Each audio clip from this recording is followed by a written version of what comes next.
तो आपका पिछला साल मतलब 2024 चाहे जैसा भी गया हो, उम्मीद करता हूं 2025 मतलब नए साल में आपके लिए खुशियों की बहार आए, क्योंकि मैं लेके आ चुका हूं न्यू। इसका मतलब ये नहीं है कि मेरा वीडियो आ गया तो खुशियों की बट लेकिन ऐसे हम लोग एक जनरल टेंडेंसी मान के चलेंगे कि अगर 2025-24 से अच्छा जाना चाहिए, और अगर नहीं जाता है तो फिर 2026 मतलब 2069 तक तो सब माहौल ठीक ही हो जाए। लेकिन इन सब चीजों को पहले साइड में रखते हैं, बिकॉज कंगना रनावत क्वीन 2 लेके आ चुकी है, मतलब लेके आ नहीं चुकी है, आने वाली है, but things are in motion now. तो विकास बहल ने कुछ दिनों पहले स्टेटमेंट दिया कि वो क्वीन 2 पर काम कर रहे हैं। फिलहाल उनकी अभी प्रायोरिटीज दूसरी है, क्योंकि वो एक रोमांटिक कॉमेडी टाइप की मूवी डायरेक्ट कर रहे हैं, लेकिन उसके बाद क्वीन 2 पे काम चालू होगा। बेसिकली मूवी की स्क्रिप्ट ऑलमोस्ट कंप्लीट हो चुकी है, और जैसे ही सारी चीजें फाइनलाइज हो जाती हैं 2025 में कभी इसकी शूटिंग पे काम शूटिंग शुरू हो सकती है। फिर पिछले हफ्ते मर्दानी 3 का भी अनाउंसमेंट कर दिया गया। रानी मुखर्जी अपने पुराने रोल को रिप्राइज करेंगी, और भी ज्यादा ब्रूटल होने वाला है, डार्क होने वाला है, and the movie will release some time in 2026। अभी बहुत दूर है। लेकिन आमिर खान की अगली मूवी का अगर आप वेट कर रहे थे तो उसके लिए बहुत ज्यादा इंतजार करने की जरूरत नहीं है। बेसिकली उनकी सितारे जमीन पर, जो कि एक ह्यूमरस और लार्जर देन लाइफ और वो स्लाइस ऑफ लाइफ टाइप की मूवी बताई जा रही है, उसने अपनी शूटिंग कंप्लीट कर ली है। वो टेक्निकली इस साल दिसंबर में रिलीज हो जानी चाहिए थी, लेकिन फिर उसको पोस्टपोन करके अप्रैल में डाल दिया गया। I mean, ऐसा भी कंफर्म नहीं है, डेट नहीं आई है, लेकिन समर 2025 बोल रहे, तो अप्रैल मई के आसपास आप मान के चल सकते हो। लेकिन हाँ, इसके पोस्ट प्रोडक्शन पे काम चालू है। लेकिन मीनवाइल आमिर खान के ही प्रोडक्शन में बनने वाली एक और मूवी है, जो कि शायद अगस्त 2025 में रिलीज हो सकती है। इसका नाम है लाहौर 1947, और इसमें हमारे सनी पाजी रिटर्न करेंगे। वो ऐसे पार्टीशन और आर्मी और वो वाले पूरे रोल में, जो हमको बॉर्डर वाली फील देगी, बिना बॉर्डर मतलब बॉर्डर अलग बन रही है, उसके बारे में बात करेंगे। तो लाहौर 1947 अगस्त की रिलीज डेट को टारगेट कर रही है, which is going to be pretty tricky, क्योंकि 15 अगस्त को हमें पता है कि कौन सी मूवी आ रही है। नहीं पता तो बता देता हूँ, ऋतिक रोशन जूनियर एनटीआर की वॉर 2। तो अगर ये भी अगस्त में रिलीज हो जाती है, दोनों बीच में अच्छा खासा क्लैश होगा। लेकिन meanwhile Aamir Khan has also come up with a very interesting strategy. ये अपनी मूवी मतलब लाहौर 1947 को किसी भी दूसरे ओटीटी पे रिलीज नहीं करना चाह रहे, ये यूट्यूब के साथ बात कर रहे हैं, बिकॉज उनको ऐसा लगता है कि ये फ्यूचर है। उनके हिसाब से अगर मूवीज को यूट्यूब पे रिलीज किया जाए तो वो लोगों के लिए इजीली एक्सेसिबल भी है। बट ये नहीं पता कि ये देखने को कैसे मिलेगी। जिन्होंने प्रीमियम लिया है उनको मिलेगी, या फिर ऑन डिमांड जैसे रेंट करके देख सकते हैं वैसे मिलेगी, मतलब पता नहीं। He is still in talks with them, because Aamir Khan को लगता है कि ये भविष्य है। और भले ही पिछले हफ्ते आप लोगों ने भाईजान के सिकंदर का टीजर देख लिया, अगर नहीं देखा तो जाके देख सकते हो। मैंने पहले भी कहा था कि मुझे टीजर से ज्यादा एक ग्लिम्स लगा, जो कि मूवी के बारे में हल्का फुल्का चीजें बताता है और बहुत ज्यादा कुछ रिवील नहीं करता, but it's still too early to say anything about it. लेकिन वहीं दूसरी तरफ हमको ये पता चल चुका है कि भाईजान जो है वो अपनी अगली मूवी एटली के साथ करने वाले हैं, और ये टाइम पीरियड से रिलेटेड कुछ होगा, जिसमें भाईजान डबल रोल करेंगे, एक प्रेजेंट टाइम में और एक पास्ट में। तो इसको लेकर रिसेंटली एटली ने कहा है कि वो बहुत ज्यादा चीजें नहीं बताना चाहते, लेकिन इतना समझ सकते हो कि ये मूवी पूरी कंट्री को प्राउड फील कराएगी। अब ये कैसे होगा वो तो मुझे नहीं पता, लेकिन बस उन्होंने इतना शेयर किया है कि मूवी की स्क्रिप्टिंग ऑलमोस्ट कंप्लीट हो चुकी है। फिर मूवी जाएगी प्री प्रोडक्शन में, और उसके बाद इसकी शूटिंग चालू होगी मे बी 2025 के मिड में कभी, और 2026 के एंड तक हम प्रोबेबली इसकी रिलीज डेट सोच सकते हैं। लेकिन हाँ, जहां तक कास्टिंग वगैरह की बात है तो एटली ने कहा कि काफी अच्छी खासी तगड़ी कास्ट होगी, और कुछ सरप्राइजिंग एलिमेंट्स भी हो सकते हैं। अबे बंद कर यार, ये जब देखो हो गई। Thank you.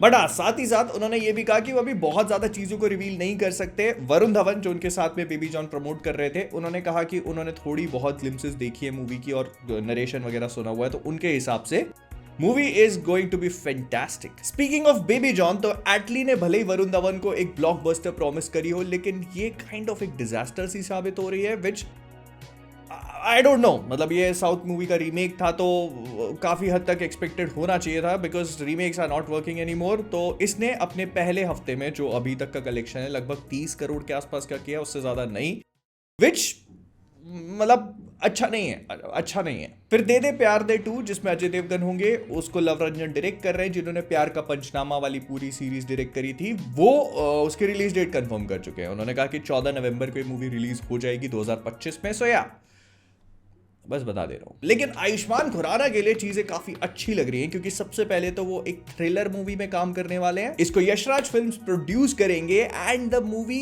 Is still undergoing some things, तो अभी टाइम लगेगा, 2025 में कभी देखने को मिल सकती है। लेकिन उससे भी ज्यादा इंपॉर्टेंट बात यह है कि आयुष्मान ने भाईजान को रिप्लेस कर लिया है। कैसे, मैं आपको आगे बताता हूं। तो बेसिकली सूरज बड़जात्या, जो कि हम साथ साथ हैं, हम आपके हैं कौन, मैंने प्यार किया, ये सारी पिक्चरें बनाने के लिए जाने जाते हैं, तो उनकी हर मूवी में प्रेम नाम का कैरेक्टर होता है जिसको हमेशा भाईजान प्ले किया करते थे। तो उन्होंने रिसेंटली भाईजान को कास्ट कर लिया था अपनी एक और मूवी के लिए जिस तरह की वो बनाते हैं, और उसमें भी भाईजान ही प्रेम प्ले करने वाले थे। काफी चीजें आगे बढ़ चुकी थी, but then some things did not work out और अब भाईजान ने उस पिक्चर को ड्रॉप कर दिया। तो बड़जात्या साहब ने आयुष्मान को चूज कर लिया है अपने नए प्रेम की तरह। इस मूवी के बारे में बहुत ज्यादा कुछ नहीं पता, लेकिन हाँ, स्टार से हेवी होने वाली है जैसे उनकी बाकी पिक्चरें भी होती हैं। और आयुष्मान विकी डोनर बनने के बाद अंधाधुन कर चुके हैं और अब प्रेम देंगे, मतलब बनेंगे। फिर पिछले हफ्ते भाईजान और ऋतिक रोशन ने एक एड शूट कर लिया और इसको लेकर पता नहीं क्या क्या घोड़े दौड़ा दिए लोगों ने कि भाई दोनों एक साथ आ रहे। अबे एड शूट हो रहा है और कुछ भी नहीं था, बस इसके अलावा बताने के लिए भी कुछ नहीं है क्योंकि न्यूज उतनी इंपॉर्टेंट थी भी नहीं। लेकिन जो चीज इंपॉर्टेंट है वो है बॉर्डर, क्योंकि बॉर्डर का पार्ट 2 बन रहा है। इसके ऊपर काफी लंबे टाइम से काम किया जा रहा था, लेकिन फाइनली अब इसकी शूटिंग स्टार्ट हो चुकी है। इसको एक काफी तगड़े तरीके से अनाउंस किया गया। मूवी 2026 में रिलीज होगी ऑल्दो, बट कंसिडरिंग कि इन मूवीज का स्केल इतना बड़ा रहता है कि इनको शूट करने के लिए टाइम चाहिए होता है, तो इसकी फिल्मिंग अभी से चालू हो चुकी है, लेकिन इसको रिलीज किया जाएगा 26 जनवरी 2026 में। फिर दृश्यम 3 का पोस्टर रिलीज कर दिया गया, साउथ में मलयालम वाली दृश्यम 3 का। लेकिन मैं आपको ये भी बता देता हूं कि फिलहाल ऐसे प्लान्स है कि दोनों मूवीज को एक साथ मतलब अजय देवगन वाली और मोहनलाल वाली दोनों मूवीज को एक साथ फिल्म किया जाएगा, एक साथ सब कुछ करके, और उसको रिलीज भी किया जाएगा। मे बी इसको ऐसा कर सकते हैं कि जो हिंदी बेल्ट्स हैं उसमें हिंदी में रिलीज किया जाए और जो बाकी साउथ इंडियन बेल्ट्स हैं उसमें मलयालम। लेकिन हाँ, इस पोस्टर को देखकर ये समझ में आ रहा है कि ये पूरी की पूरी ट्रिलॉजी का आखिरी पार्ट होगा और उसके बाद कोई पार्ट नहीं बना। वो तो देखेंगे। फिर सोहम शाह, जिन्होंने तुम बात प्रोड्यूस करी थी, जिसमें एक्ट किया था, री रिलीज करा, अच्छा खासा रिस्पॉन्स मिला। फिर उन्होंने अपनी अगली मूवी अनाउंस करी जिसका नाम क्रेज XC है। उसमें क्या होगा अभी नहीं पता, अगले साल मार्च में रिलीज है उसका। लेकिन फिलहाल उन्होंने एक बहुत ही इंटरेस्टिंग काम किया और वो है तुम बात 2 को तो अनाउंस कर ही दिया, लेकिन उसके बाद उन्होंने भूत बंगला, पुराना मंदिर, नई हवे, ये जो पुराने टाइम की हॉरर मूवीज आती थी ना रामसे ब्रदर्स की, उन सब के राइट्स खरीद लिए हैं। जिसका मतलब ये है कि अब ये उनको मॉडर्नाइज टेक में अपने स्टाइल में बना सकते हैं। लेकिन अभी सिर्फ डेवलपमेंटल स्टेज में है। ये मूवीज कब आएंगी, किस फॉर्म में आएंगी, कब रिलीज होंगी, कुछ नहीं पता। फिलहाल के लिए सिर्फ राइट्स खरीदी गई हैं, और खरीदी है तो इसका मतलब है कुछ ना कुछ तो करेंगे। लेकिन अगर आप फ्लिक द न्यूज फॉलो करते हो तो मैंने पहले भी बताया था कि इम्तियाज अली अपनी अगली मूवी फहाद फाजिल के साथ बना रहे हैं और उसमें तृप्ति डिमरी भी होंगी। तो इस मूवी को टाइटल मिल चुका है जिसका नाम है Idiots of Istanbul. I know it sounds weird for an Imtiaz Ali movie, लेकिन इस मूवी को वो एक रोमांटिक कॉमेडी की तरह करना चाहते हैं, ना कि वो जो हमेशा एकदम घुस जाते हैं रोमांस में, उस तरह की नहीं। थोड़ा सा कॉमेडी एलिमेंट भी होगा और इसकी शूटिंग बहुत ही जल्दी चालू होने वाली है। लेकिन संजय लीला बंसाली राउडी राठौर 2 बनाने में इंटरेस्टेड है। अगर आप नहीं जानते तो जो अक्षय कुमार वाली राउडी राठौर थी उसको भी संजय लीला बंसाली ने ही प्रोड्यूस किया था और अब वो इसके सीक्वल पे भी काम करने में इंटरेस्टेड है। लेकिन बहुत लंबे टाइम से वो एक डायरेक्टर की तलाश में थे, तो फाइनली उनको डायरेक्टर मिल चुका है जो कि कन्नड़ा इंडस्ट्री के प्रेम साहब है। फिलहाल मूवी की स्क्रिप्टिंग चालू है, उसके बाद इसकी कास्टिंग करी जाएगी। अक्षय कुमार रिटर्न कर रहे हैं या नहीं ये नहीं पता फिलहाल के लिए, बहुत हाई चांसेस है कि करे। लेकिन इस पूरी चीज को अवॉइड करने के लिए Akshay Kumar has also come up with a master plan, क्योंकि भूत बंगला 2 जो उनकी 2026 की एक बहुत बड़ी रिलीज है, एक हॉरर कॉमेडी जो वो प्रियदर्शन के साथ मिलकर बना रहे हैं, उसमें उन्होंने तब्बू को तो कास्ट कर ही लिया है जो कि एक बहुत ही की रोल में होंगी। लेकिन एक बहुत इंटरेस्टिंग क्लॉज भी है इनके कॉन्ट्रैक्ट में और वो ये है कि ये पूरी चीज मतलब भूत बंगला जो है इसको एकता कपूर के साथ मिलकर ये लोग एक फ्रेंचाइजी के फॉर्म में इवॉल्व कराना चाहते हैं। जो हॉरर कॉमेडी का वो ट्रेंड चल गया है, तो हर 2 साल में ऐसा बोला जा रहा है कि एक मूवी आएगी और हर मूवी में अक्षय कुमार होंगी। अगर अक्षय कुमार को कास्ट नहीं करते तो उनसे इनको एनओसी लेनी पड़ेगी सो दैट द फ्रेंचाइजी और the movie can move forward. तो या ऑल्दो भूत बंगला की शूटिंग मेरे ख्याल से मार्च 2025 तक कंप्लीट हो जाएगी, लेकिन इसका VFX, CGI और इसके पोस्ट प्रोडक्शन में इतना टाइम लगेगा कि इसको ये अगले साल रिलीज कर पाए, जो कि 2 अप्रैल 2026 है। फिर बेबी जॉन के जो प्रोड्यूसर्स हैं मतलब एटली और मुराद खेतानी, ये आगे बढ़ चुके हैं अपनी अगली थ्रिलर की तरफ जिसमें इन लोगों ने कास्ट किया है विजय सेतुपति को। ऐसा बोला जा रहा है कि इस मूवी का टाइटल अभी डिसाइडेड नहीं है या हमको बताया नहीं गया, लेकिन ये मूवी 2 साल से चल रही थी, मतलब इसके ऊपर काम किया जा रहा था, स्क्रिप्टिंग वगैरह कंप्लीट हो चुकी है and they have decided to move forward with Vijay Sethupathi. और इसके बाद आती है एक कलेश की खबर, और आपको पता है जहां होता है मैं तो पहले पहुंच जाता हूं। तो किंग SRK की जो किंग मूवी है उसको सुजॉय घोष ने लिखा था and he was supposed to direct it, लेकिन फिर चीजें थोड़ी सी चेंज होनी शुरू हुई। अब बेसिकली मूवी जब सुजॉय घोष ने लिखी थी तो उसमें सुहाना खान जो SRK की बेटी है उनका रोल काफी मेजर था और एसआरके को एक गैंगस्टर के फॉर्म में लेके आ रहे थे जिसका कैमियो से ज्यादा कुछ नहीं था। But then things started to change. पहले ऐसा हुआ कि एसआरके के रोल को थोड़ा बढ़ाया गया, फिर उसके बाद ऐसा कर दिया कि उसको इतना बड़ा कर दिया कि वो सुहाना खान के पैरेलल लीड हो गए। लेकिन फिर चीजें और भी चेंज हुई जब सिद्धार्थ आनंद को लेके आया गया इस मूवी की एक्शन सीक्वेंसेस को डायरेक्ट करने के लिए, बिकॉज उनका स्केल बड़ा करना था। तो सिद्धार्थ आनंद जो कि एसआरके के साथ पठान पे काम कर चुके हैं, नेचुरली इन लोगों की केमिस्ट्री आपस में अच्छी थी, तो he started to do the action bits. लेकिन अब चीजें ऐसी निकल के आ रही हैं कि Sujoy Ghosh has completely exerted the movie और इसको डायरेक्ट करेंगे, मतलब पूरी मूवी को डायरेक्ट करेंगे सिद्धार्थ आनंद। एंड बहुत ज्यादा कॉन्क्रीट चीजें तो नहीं पता है, लेकिन ऐसा बोला जा रहा है कि स्क्रिप्ट और राइटिंग सुजॉय घोष की है, but he will not be directing it, because उन्होंने जो इनिशियली मूवी को इंसेप्ट किया था, जो मूवी को लेकर उनका विजन था, अब it is no longer there. Movie को रेड चिलीज वाले प्रोड्यूस कर रहे हैं, लेकिन ये वो मूवी नहीं है जो उन्होंने अपने दिमाग में सोची थी और इसी वजह से उन्होंने डायरेक्शन वाली चीज को छोड़ दिया। उन्होंने कहा सिद्धार्थ आनंद से करा लो अगर पूरी करानी है तो। So now King is going to be directed completely by Siddharth Anand, क्योंकि अब ये एक लार्जर देन लाइफ और वो बड़े स्केल वाली मूवी बन चुकी है जिसको लिखा सुजॉय घोष ने है। देखो, मैं सुजॉय घोष की मूवीज का फैन हूं, मैंने कहानी 1, 2 काफी इंजॉय करी थी, बट उनकी जो रीसेंट अभी जाने जा आई थी वो मुझे ठीक ठाक लगी।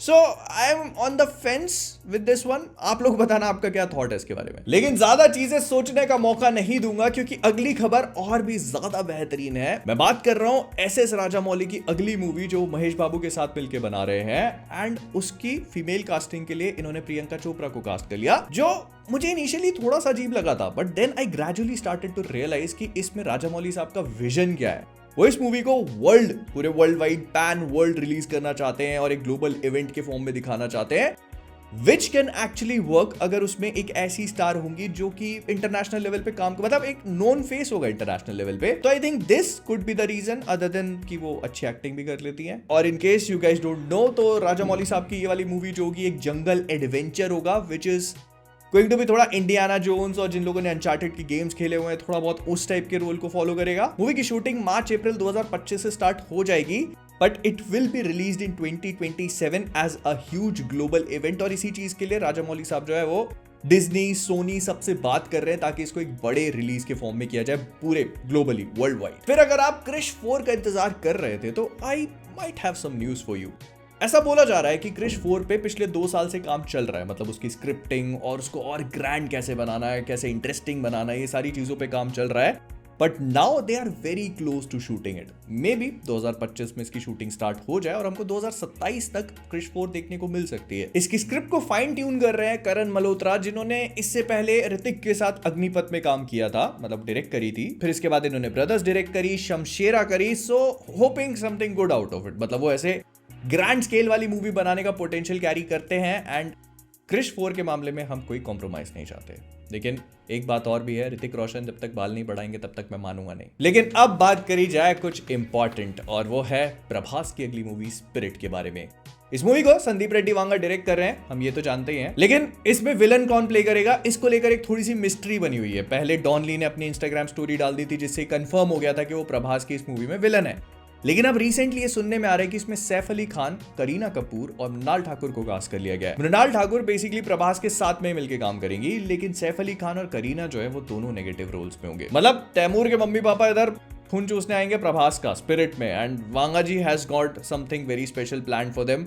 दोनों ही बड़ी बड़ी एक्शन सीक्वेंसेस में पार्ट लेंगे। उसके अलावा प्रभास तो खैर है ही, वो भी करेंगे। तो this is going to be a very interesting one. To be honest, मैंने बहुत ज्यादा सोचा नहीं था इसके बारे में कि विलन कौन होगा। डॉन ली को लेकर मैं थोड़ा सा अभी भी फेंच पे हूं, उतना ज्यादा श्योर नहीं हूं, although I know he is a good actor. लेकिन हिंदी मूवीज में काम करना is a totally different ball game. लेकिन फिर भी देखते हैं किस तरह से प्ले आउट होती है चीजें। मूवी की शूटिंग स्टार्ट 2025 में बहुत ही जल्दी कभी हो जानी चाहिए, सो दैट 2026 तक हम इसकी रिलीज डेट एक्सपेक्ट कर सकते हैं। तो ये था नए साल का फ्लिक द न्यूज। मैंने सोचा कि नया साल आया है, बैंगर से शुरू करते हैं। और अगर आप भी अपनी लाइफ में बैंगर होना चाहते हो, तो वीडियो को लाइक करो और सब्सक्राइब अगर नहीं किया तो।